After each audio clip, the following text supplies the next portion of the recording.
everyone, I am Bharti Sharma, your spoken English educator, and I welcome you all in this new and very important class of mine in which we are going to discuss a very important topic. And when I say important, what does I mean to say? Let me tell you.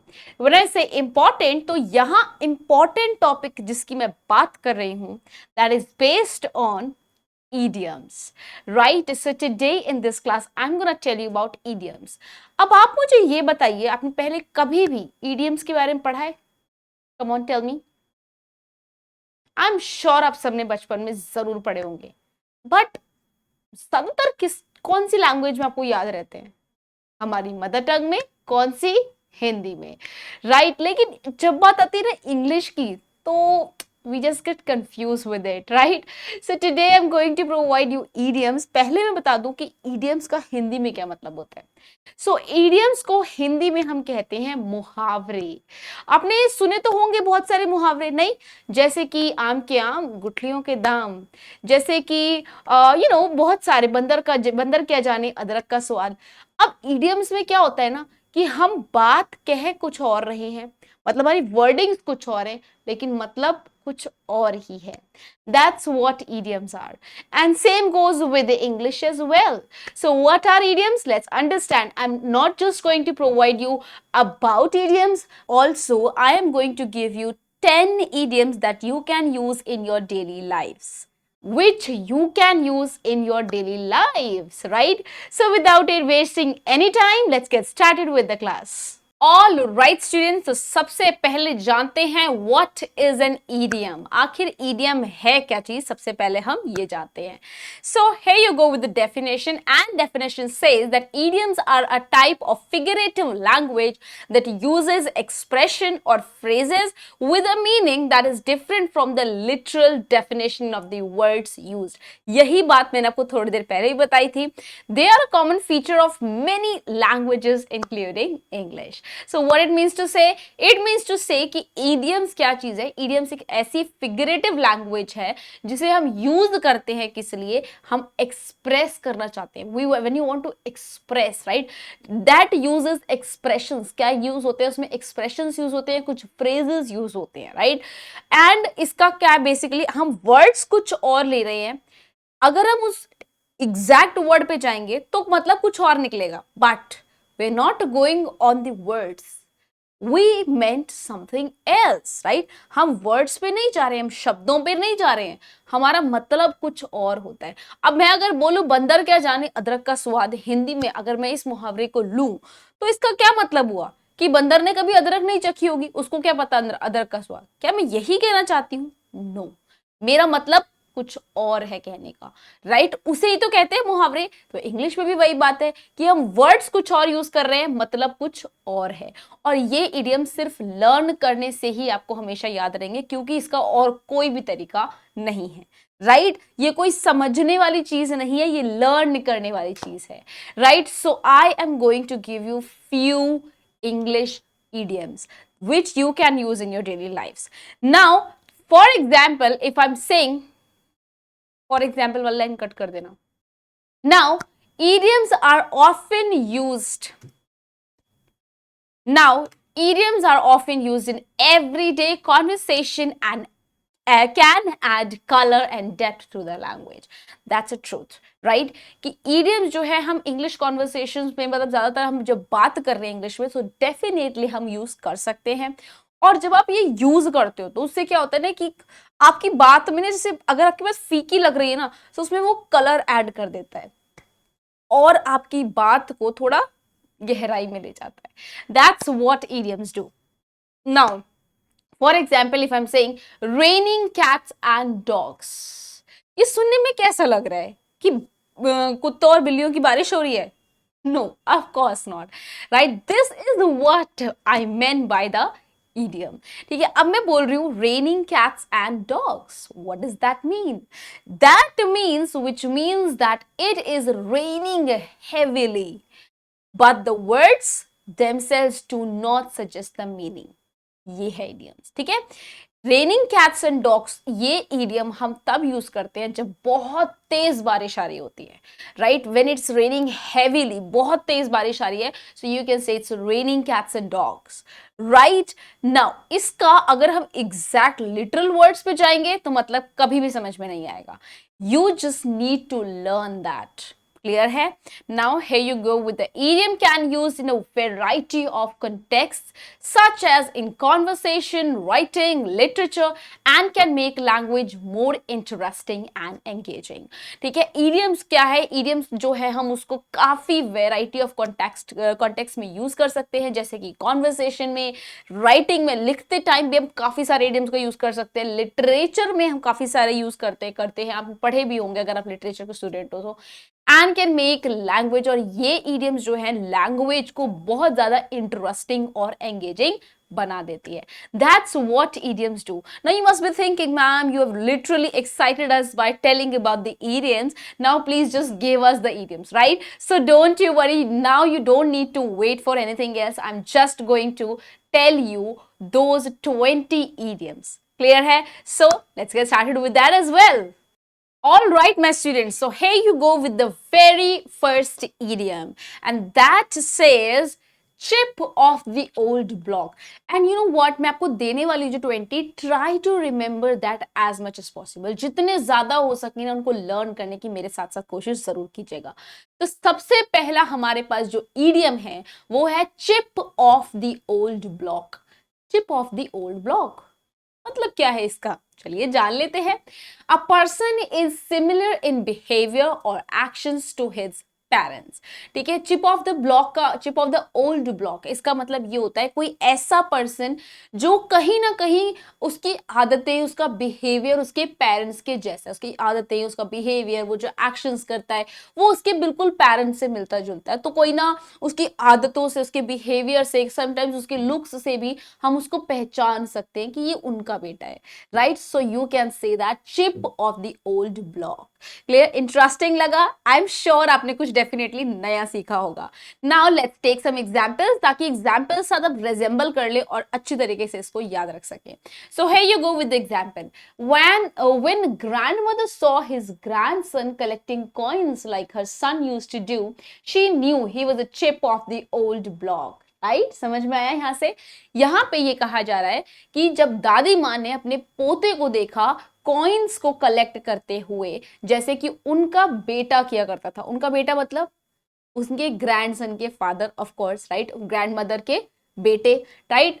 तो यहां बोला जा रहा है कि जब दादी ने देखा पोते को वो कॉइन्स को कलेक्ट करते हुए जैसे कि उनका बेटा ये करता था, तो वो समझ गई कि ये उन्हीं का ही बेटा है, उन्हीं की सेम आदतें हैं, राइट? तो जब कभी किसी बच्चे में आप देखते होंगे सेम आदतें उनके पेरेंट्स के जैसी हो, ज्यादातर ये दादा दादी ही देख सकते हैं क्योंकि बाकी लोगों को तो कैसे ही पता होगा, राइट?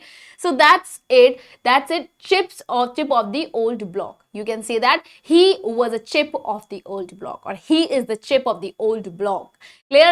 Interesting लगा? Chip of the old block. अगली बार से याद रखेंगे. शाबाश. Let's. And here you go with the second example. Shivai is a chip of the old block. He is a good football player just like his father. ठीक है? शिवाय क्या है? शिवाय को बोला जा रहा है कि शिवाय जो है वो chip off the old block है.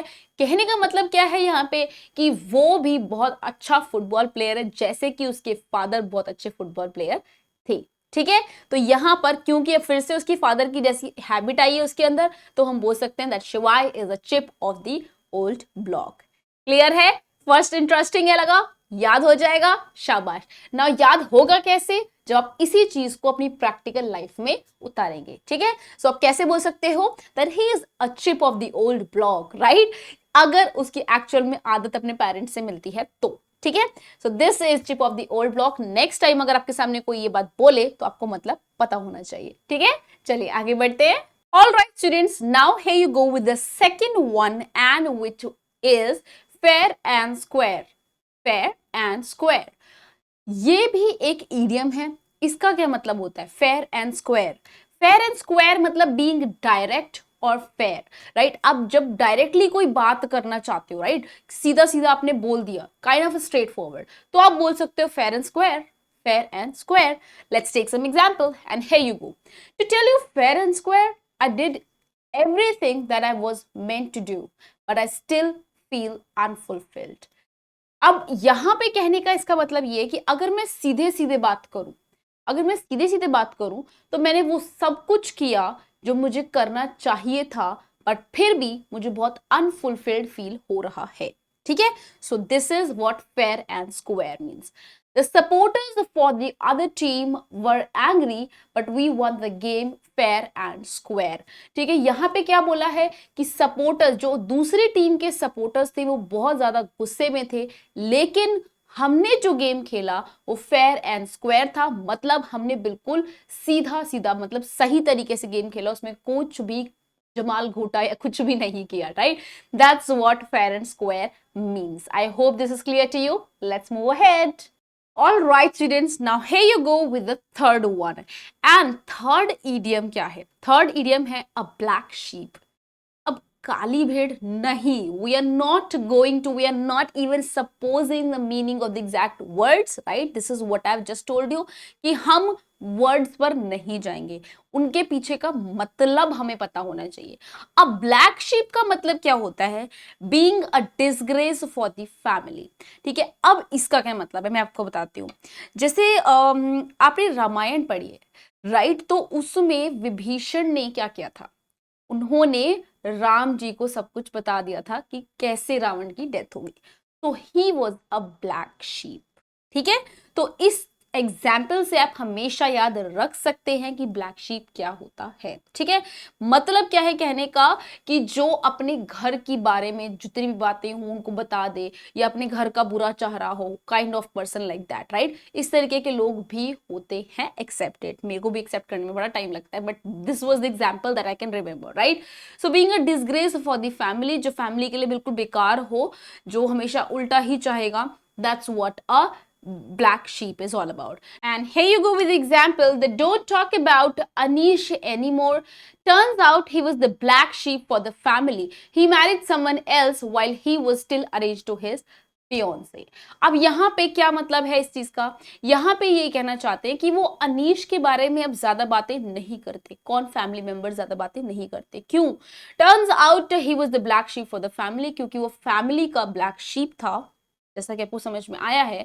क्योंकि ही मैरिड समवन एल्स, उसने किसी और से शादी कर ली, जबकि वो ऑलरेडी उसकी फियोंसे थी जिसके साथ उसकी एंगेजमेंट हो गई थी, बट उसने धोखा दिया अपनी फैमिली को और उसने शादी किसी और से कर ली. Right, this is what a black sheep means. This is the idiom. I hope you get it. Clear? All right, let's understand the next example, which is Vijay Mallya was the black sheep. Eventually, he migrated to the United Kingdom to avoid the punishment here. And that's the truth, right? So, Vijay Mallya क्या थे?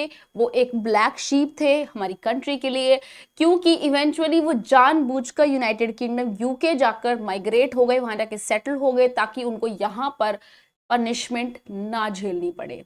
So this is what a black sheep is. So till now you've understood 3 idioms. I hope I made this clear to you. Now I'm also hoping that you're going to remember them as longer as you can. Plus, how can you remember them? Only and only if you are applying that into your daily life. Clear? Now here you go with the 4th one, which says pigs might fly. Now what does this mean? Pigs might fly? Let me tell you the meaning. Can pigs fly? You tell me. Can pigs fly? I would say no. That's an impossible thing, right? बिल्कुल impossible बात है. Flying of pigs thus can be associated with something that's not going to happen. कुछ ऐसा जो कभी होने ही नहीं वाला, उसे हम बोलेंगे क्या? Pigs might fly. Clear है? All right, students. Now let's take some examples so that आप ये याद रख सकें. So here you go with the first example. अगर जैसे टिम बोल रहा है, I'll wake up at 5 AM and go for a jog. कि मैं सुबह 5 बजे उठूंगा और उसके बाद जॉगिंग पर जाऊंगा. Now Maria is saying and pigs might fly. मतलब क्या है कि हाँ ऐसा तो जरूर होने वाला है. What she actually meant by saying this thing, that ये कभी भी नहीं होने वाला है कि तुम पहली बात तो जल्दी उठ जाओ, और अगर उठ भी गए तो तुम जॉगिंग पर चले जाओ. ये कभी होने नहीं वाला. सो दैट इज व्हाई उसने डायरेक्टली ना बोल के idiom का सहारा लिया by saying pigs might fly. Right? And here you go with the second example. Daughter, जैसे बेटी अगर बोल रही है, I might wake up early to clean my room. कि मैं जल्दी उठ जाऊंगी कमरा साफ करने के लिए. Now mother is saying, yeah, right, you'll do that when pigs fly. हाँ हाँ पता है मुझे, जब तुम ये तब करोगे जब पिग उड़ने लगेंगे. So this is an interesting way to use these idioms. I'm again and again telling you this thing. So do use them. Clear है? चलिए आगे बढ़ लेते हैं. Now here you go with the fifth one, which says break a leg. Break a leg. Now what is a break a leg? Break a leg means saying good luck to someone. ठीक है, जैसे for example, let's suppose that your friend is going to perform on a stage tonight. Let's suppose this thing. ठीक है, कि आपका कोई friend है जो stage पर आज रात को perform करने वाला है. So you want to wish him good luck. So instead of always saying all the best, best of luck, good luck, that sounds boring sometimes. So what you can use just go and break a leg. Just go and break a leg. See how interesting it is, right? So this is the way that you can use break a leg. Clear? Now here you go with the example. Hey Bella, it's time for you to get on the stage and present your monologue. Break a leg. ठीक है, तो इस तरीके से आप break a leg को use कर सकते हो कि जैसे हे बेला, इट्स टाइम फॉर यू, अब तुम्हारा टाइम है कि तुम स्टेज पर जाओ और अपना मोनोलॉग को प्रेजेंट करो. And now after that he is wishing, he और शी जो भी बोल रहा है वो उसके बाद उसको गुड लक विश कर रहा है by saying what, break a leg. Break a leg means what, कि वो उसको गुड लक विश कर रहा है. क्लियर है इतनी बात? चलिए next example is break a leg shouted the stage director to his actors before the beginning of the play. ठीक है, कि ब्रेक अ लेग किसने चिल्लाया? डायरेक्टर ने चिल्लाया. प्ले के डायरेक्टर ने चिल्लाया, एक्टर्स को बोला कि ऑल द बेस्ट. कहने का मतलब क्या है कि all the best, break a leg. ठीक है, सो ब्रेक अ लेग आप यूज करते हो जब भी आप किसी को गुड लक विश कर रहे हो. क्लियर है इतनी बात? Okay students, now here you go with the sixth one, which says set up your game. Set up your game. Now what it means? इसका मतलब है to start performing better. Set up your game. अच्छे से खेलना start कीजिए. To start performing better. ठीक है, कोई भी चीज आप कर रहे हो तो उसे थोड़ा बेटर तरीके से परफॉर्म करना स्टार्ट कीजिए. ठीक है, टू स्टार्ट परफॉर्मिंग बेटर, इसकी जगह आप बोल सकते हो set up your game. Set up your game. And here you go with the first example. Jyoti better step up her game if she wants to make big in basketball. क्या बोला यहाँ पे कि ज्योति को अच्छे से परफॉर्म करना ही start करना पड़ेगा अगर वो एक्चुअल में चाहती है बास्केटबॉल को जीतना. ठीक है, ज्योति better step up her game if she wants to make big in basketball. The next is Manisha said to Soha, step up your game, to which she replied, I already have by memorizing every act in Shakespeare's The Tempest this week. Clear है? सो यहाँ पे मनीष ने क्या बोला सोहा से कि step up your game, यानी कि अच्छे से परफॉर्म करने के लिए तैयार हो जाओ, स्टार्ट करने वाले हो तुम. तो जिस पे उन्होंने क्या बोला, सोहा ने क्या बोला कि मैंने ऑलरेडी शेक्सपियर का पूरा प्ले अच्छी तरीके से लर्न कर लिया है. So this is what step up your game is. I hope this is clear to you. Let's move ahead. All right students, now here you go with the seventh one, which is sell like hot cakes. Sell like hot cakes. Now what it means to say, hot cakes sell quickly. Hot cakes क्या होते हैं? जल्दी से बिकते हैं, काफी जल्दी बिकते हैं और काफी अच्छी क्वांटिटी में बिकते हैं. सो अगर if someone sells hot cakes, it sells fast. अगर कोई हॉट केक्स बेच रहा है तो काफी फास्टली बेच सकता है. कहने का मतलब क्या है? सिंपली अगर मैं बताऊं तो सिंपली इसका मतलब है कि आप कोई भी कुछ भी बेच रहे हो तो उसे ज्यादा क्वांटिटी में और जल्दी बेचना. ठीक है, अगर आप किसी को बोल के जा रहे हो कि इट्स योर ड्यूटी कि आपको इसे जल्दी जल्दी बेचना है, so you can say that you have to sell like hot cakes. You have to sell like hot cakes. This is the way to remember it. Now let's take some examples. More than 5,000 cars sold so far. The new model is selling like hot cakes. Right कि 5,000 से ज्यादा गाड़ियां इसकी already बिक चुकी हैं. जो नया मॉडल आया है वो ऐसे बिक रहा है जैसे कि हॉट केक्स. ठीक है, so more than 5,000 cars sold so far. The new model is selling like hot cakes. Now here you go with the second one. These books are selling like hot cakes. ये books तो ऐसे बिक रही हैं बहुत जल्दी जल्दी, बहुत क्वांटिटी में. तो यहाँ selling like hot cakes is a idiom. Clear है इतनी बात? चलिए आगे बढ़ते हैं. All right, students, now here you go with the eighth one, which is burn the candle at both ends. Burn the candle at both ends. What this means to say? If you burn a candle at both ends, it will deplete fast. What if the candle was your body? If you work very hard, you'll deplete your strength and energy like the candle burning at the both ends. What it means to say? Burn the candle at both ends. इसका ये मतलब होता है, जहां पे एक example लेते हैं, मान लीजिए मेरे हाथ में भी एक कैंडल है, अब मैं इसको दोनों साइड से जलाने की कोशिश करूं, दो साइड से, एक ऊपर से भी एक नीचे से भी, क्या होगा? मान लीजिए इसकी ऊपर की भी तरफ भी है, नीचे की साइड भी, मैंने दोनों साइड से इसको जला दिया, वो क्या होगा? वो जल्दी जल्दी खत्म होती जाएगी, राइट? वो बिल्कुल जल्दी जल्दी फिनिश होती जाएगी। सो डिप्लीट फास्ट मतलब वो धीरे धीरे खत्म होती जा रही है, उसके ज्यादा अमाउंट में चीज खर्च होगी तो वो जल्दी खत्म होगी, राइट? अगर वो कैंडल आपकी बॉडी है और अब आप को दोनों साइड से आप ज्यादा काम कर रहे हो, राइट? मतलब कहने का मतलब है कि आप इधर ये जॉब भी कर रहे हो, इधर ये जॉब भी कर रहे हो, इधर ये जॉब भी कर रहे हो, आप एक साथ साथ तीन तीन चार चार काम एक साथ कर रहे हो, तो क्या होगा? आप अपने स्ट्रेंथ, अपनी एनर्जी, अपना स्टैमिना सब कुछ धीरे धीरे खत्म कर दोगे, राइट? तो उतना ही काम करना चाहिए जितनी बॉडी अलाउ करती है, इसीलिए बार बार इस बात को कहा जाता है, राइट? तो if you work very hard, you will deplete your strength and energy like a candle burning at the both ends. इसीलिए इस मुहावरे को बोला जाता है कि burn the candle at both ends. Clear? Let's take some example. Manish is burning the candle at both ends. Manish क्या कर रहा है? Manish is burning the candle at the both ends. मतलब he is working two jobs, one in the evening and one in the morning. ठीक है? कहने का मतलब है कि मनीष अपने आप को दोनों तरफ से बहुत ज्यादा प्रेशराइज में काम कर रहा है, यानी सुबह भी कर रहा है और शाम को भी कर रहा है, दो जॉब एक साथ कर रहा है। Clear? Since the starting of my new job I have been burning the candle at both ends. जब से मेरी जॉब स्टार्ट हुई है तब से मैं बहुत ज्यादा प्रेशर में काम कर रहा हूँ, ये काम भी वो काम भी। तो this is what burn the candle at both ends. Clear है? चलिए आगे बढ़ते हैं। Now here you go with the ninth one, which is on top of the world. Now this is going to be your favourite one, I am telling you, because this is the one of the most easiest idiom. मेरे according आपने 100% ये 50th time सुना होगा अपनी life में। All right, now let's take the meaning of this thing. What does it means to say? When someone reaches a high mountain peak, they are ecstatic. They take pictures, they celebrate in whatever way they can, being on the top of the world, even if it is not the Mount Everest, brings extreme happiness. अब इसका क्या मतलब है? Just imagine आप एक पहाड़ चढ़ रहे हो, ठीक है? आप एक पहाड़ चढ़ रहे हो, चढ़ रहे हो, चढ़ रहे हो, चढ़ रहे हो, चढ़ रहे हो, and finally you reach at the highest peak of that mountain.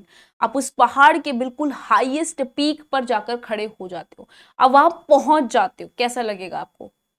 बहुत खुशी होगी। आप अपनी खुशी को सेलिब्रेट करने के लिए पिक्चर्स लोगे, ये करोगे, वो करोगे, जो भी आप कर सकते हैं वो सब करोगे। करोगे कि नहीं करोगे?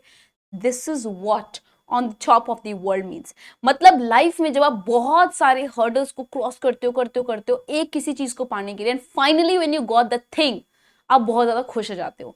Then you can say I am top of the world, I am on the top of the world. मतलब कि मैं इतना खुश हूं। जब आप बहुत ज्यादा खुश होते हो तो आप यूज कर सकते हो, ठीक है? On the top of the world, ठीक है? This is what on the top of the world means, मतलब आप एक्सट्रीमली हैप्पी हो, ठीक है?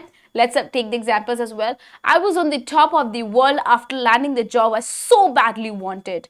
मतलब क्या कि मैं बहुत ज्यादा खुश था। I was on the top of the world. क्यों? क्योंकि जिस जॉब को मैं इतना डेडिकेटिंगली चाहता था वो फाइनली मुझे मिल गई, ठीक है? सो आप कैसे हो जाओगे? जब मान लीजिए आप आईएएस बनना चाहते हो and you are just putting your efforts, your strength, your stamina, your energy, your everything towards to just crack that exam, and one day when you crack that exam, how do you feel that? That's the happiness, that's the way. उस point पर आप कह सकते हो that I am on the top of the world. Clear है? Now here you go with the second example, that is he was on the top of the world after he won the world marathon championships. ठीक है? कि वो कैसा था? वो top of the world था जब उसने वर्ल्ड मैराथन चैंपियनशिप्स को जीत लिया। क्लियर है? चलिए let's take the another one. I hope ये 9th वाला काफी इंटरेस्टिंग था and definitely you gonna remember this for the very longer period. Clear है? चलिए let's take this 10th one which is eat like a bird. Eat like a bird, I think ये आपको कहीं ना कहीं इसके पढ़ने से ही समझ में आ रहा होगा, बट जस्ट इन केस अगर नहीं आ रहा है, so let me tell you. Do you eat like an elephant और अ बर्ड? पहले मुझे ये बताइए, आप कैसे खाते हो? आप एलिफेंट के जैसा खाना खाते हो या बर्ड के जैसे चुग चुग के? जैसे एलिफेंट कैसे खाता है, बहुत सारे एक साथ केले के गुच्छे लिए और खा लिया, एक साथ ये लिया और खा लिया. बर्ड कैसे खाती है? चुक चुकी, छोटी सी तो होती है बेचारी वो, है ना, थोड़ा थोड़ा थोड़ा थोड़ा खाती है. तो आप कैसे खाते हो? आप एलिफेंट के जैसे खाते हो कि बर्ड के जैसे खाते हो? Right. If you eat like an elephant you have check on an appetite, but if you eat like a bird you eat too little. This is what it means to say. ठीक है, ईट like a bird मतलब आप बहुत थोड़ा खाते हो. अगर आप एलिफेंट के जैसे खाओगे तो आपके बॉडी पे दिख जाएगा वो एलिफेंट जैसा पेट, राइट. सो और अगर आप बर्ड के जैसा खाते हो मतलब आप इतने से हो, right. So eat like a bird मतलब आप चुप चुप के बहुत थोड़ा सा खाते हो. ठीक है. Now what it means to say examples में ले लेते हैं. You eat like a bird, I don't know how you stay healthy. तुम बिल्कुल बर्ड जैसा खाना खाते हो, तुम मुझे नहीं समझ में आता तुम इतना हेल्दी कैसे रह लेते हो. ठीक है, this is what it means to say. And here you go with the second example. Don't worry about making extra food for Kiara, she eats like a bird. तो यहाँ पे क्या बोला है कि ज्यादा टेंशन लेने की जरूरत नहीं है कियारा के लिए कि एक्स्ट्रा में क्या बनाए फूड में, क्योंकि वो ऑलरेडी बर्ड के जैसा ही खाना खाती है, मतलब वो बहुत थोड़ा खाना खाती है. ठीक है. So these were the 10 idioms. I hope you really got them. And let's move ahead. All right, students, with this thing, we have come to an end for the class. I hope you really liked all of those idioms that I've provided you today in this class. So do remember them. And how can you remember them? I've already told you this thing thousands of times. कि आप उसको याद कैसे रख सकते हो. अगर आप ये सारे इडियम्स को डेली लाइफ में यूज नहीं करोगे आप कभी भी याद नहीं रख पाओगे. I just given you only 10 idioms to remember. पहले ये 10 कीजिए, नेक्स्ट क्लास में आपको बाकी की भी 10 दूंगी, मतलब और भी 10 दूंगी. एंड ये ऐसा नहीं है सिर्फ 20 है, there are plethora of idioms out there. ठीक है, बहुत सारे इडियम्स हैं.